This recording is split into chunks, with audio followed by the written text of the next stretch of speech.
तुंगभद्रा नदी है एक। तुंग क्या होता है?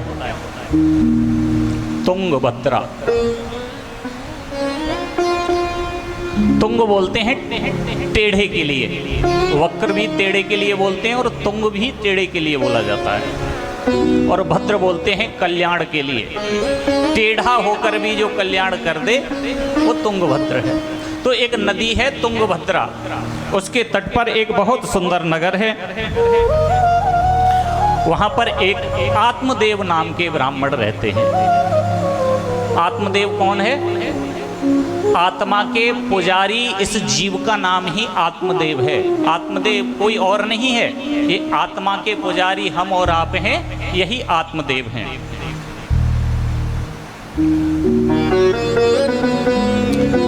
आत्मदेव नाम के ब्राह्मण हैं और बहुत विद्वान ब्राह्मण हैं।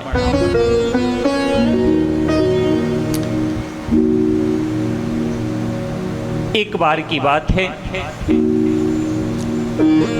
और जो आत्मदेव ब्राह्मण है ना, इनकी पत्नी जो है उसका नाम यहाँ वर्णन किया गया है, धुंधली नाम है उसका। क्या नाम है? धुंधली। धूधू करोत सहा धुंधली। धूधू करोत मतलब हर समय लड़ने के लिए जो तैयार रहे वही धुंधली है। और धुंधली कौन है? तर्क वितर्क करने वाली। और तर्क वितर्क कौन करता है? आत्मदेव, आत्मा का पुजारी ये जीव है। और इसकी पत्नी कौन है? बुद्धि। बुद्धि धुंधली है, हर समय तर्क वितर्क करती रहती है। तो आत्मदेव जो ब्राह्मण है उनकी पत्नी का नाम है धुंधली देवी। घर में सब कुछ संप्रदाय है, लेकिन घर में कोई पुत्र नहीं है, संतान नहीं है।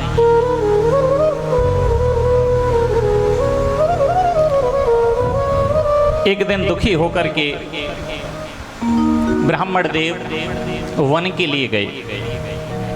एकदा सिद्धजो दुःखाद गृहं त्यक्यता वनं गतः मध्याह्ने त्रसितो जातष्टागं समुपेयिवान्। और बहुत दुखी हुए जंगल में जाकर के रोने लगे। उसी समय वहां से एक संत निकलने लगे। संत ने देखा कि कोई ब्राह्मण है, उच्च कोटि का ब्राह्मण है।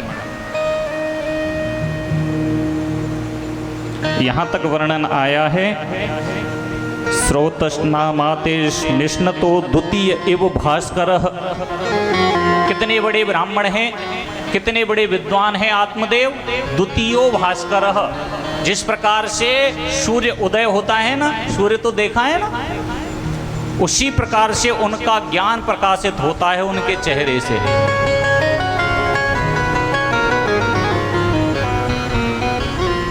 बहुत ध्यान से सुनिए।